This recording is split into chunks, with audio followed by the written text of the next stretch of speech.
Selamat pagi saudara dan sahabat dimanapun Anda berada. Senang sekali berjumpa di dalam One Verse a Day. Kita mau merenungkan firman Tuhan, tapi sebelumnya marilah kita berdoa. Ya Allah, kami sungguh bersyukur untuk hari baru yang Tuhan beri, untuk kekuatan, iman, pengharapan di dalam Tuhan.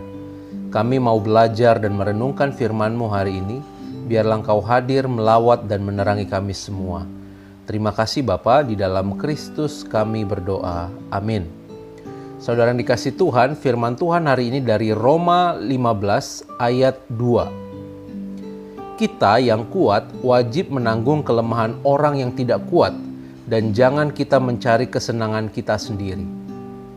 Saudara, ayat yang kita baca ini merupakan bagian dari surat Paulus kepada jemaat di Roma. Kalau di 11 pasal pertama, Paulus memusatkan perhatian pada pertanyaan siapakah yang dapat dibenarkan oleh Allah.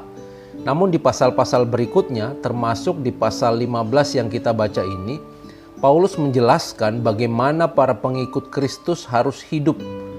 Ia memberi dorongan dan motivasi kepada orang-orang Kristen di Roma agar hidup saling membantu dan memikirkan kebutuhan orang lain.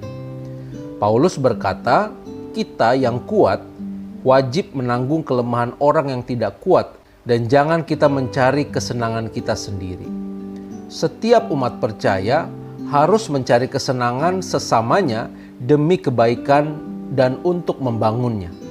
Paulus melarang umat Tuhan untuk menyenangkan diri sendiri, saudara. Sebaliknya, warga jemaat harus menyenangkan hati orang lain.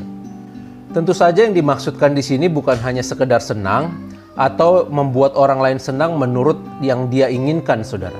Tetapi dasar yang paling utama adalah kesenangan demi kebaikan orang itu sendiri. Bahwa kita hadir dalam rangka memajukan dan membangun yang lain agar semakin bertumbuh di dalam Tuhan. Sahabat, manusia adalah makhluk sosial. Ia tidak dapat hidup sendiri. Kalau kita hidup sampai saat ini, bukankah itu merupakan hasil dari buah pekerjaan orang lain, saudara? Misalnya nasi yang kita makan, mobil atau motor yang kita tumpangi, rumah yang kita tinggali, perusahaan tempat kita bekerja, dan sebagainya. Kita tidak dapat mengerjakan dan mendapatkan semuanya itu seorang diri. Mungkin kita tidak menanam padi di sawah, tetapi ada orang-orang yang memberikan hidupnya bekerja menggarap sawah di ladang. Secara pribadi, saya tidak mampu membetulkan genteng bocor. Tetapi ada kenalan tukang dekat rumah saya yang dapat membantu membetulkan genteng setiap kali ada yang bocor waktu hujan deras. Tetapi di sisi lain, kita memberikan sesuatu untuk dapat membantu orang lain. Saya bisa berdoa untuk seseorang yang sedang, yang galau atau lemah, serta membutuhkan dukungan. Saya dapat membantu mendengar seseorang yang sedang penat dan mengalami pergumulan yang sangat berat. Atau yang lainnya, misalnya lagi saudara, saya dapat membantu membuatkan aransemen sebuah lagu agar dapat dinyanyikan oleh sebuah paduan suara. Saudara, sesungguhnya kita manusia saling membutuhkan satu sama lain.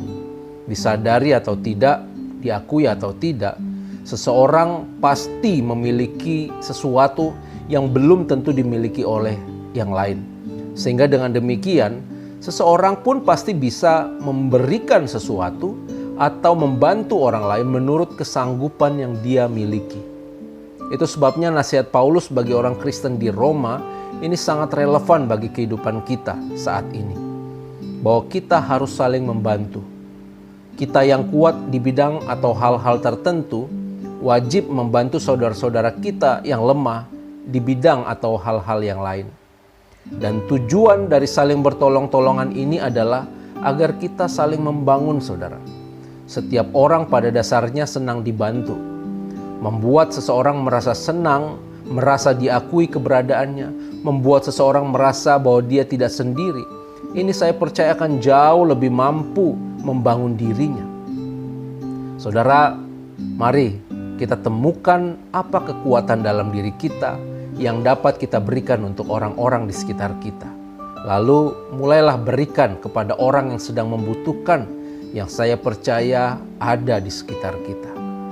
Biar lewat buah kebaikan kita, orang-orang yang kita bantu tersebut dapat mengalami sukacita. Biar lewat buah kebaikan kita, orang-orang yang kita bantu tersebut dapat mengalami sukacita serta bertumbuh dalam imannya kepada Tuhan. Kiranya Roh Kudus menuntun dan memampukan kita dalam memenuhi panggilan tersebut. Amin. Mari kita berdoa. Ya Allah, kami sungguh bersyukur untuk firman Tuhan yang boleh kami dengar dan kami renungkan. Kami diingatkan hari ini agar kami boleh saling membantu dan tidak memikirkan kesenangan kami sendiri. Bahwa setiap orang, setiap kami pasti memiliki sesuatu yang belum tentu dimiliki orang lain. Kekuatan, hal-hal baik, potensi yang dapat kami pergunakan untuk menolong sesama kami dalam rangka membuat iman mereka bertumbuh. Dan biarlah Bapa, satu sama lain kami boleh saling mempertajam, saling membangun, saling membantu. Karena itulah yang Engkau inginkan di dalam kehidupan kami.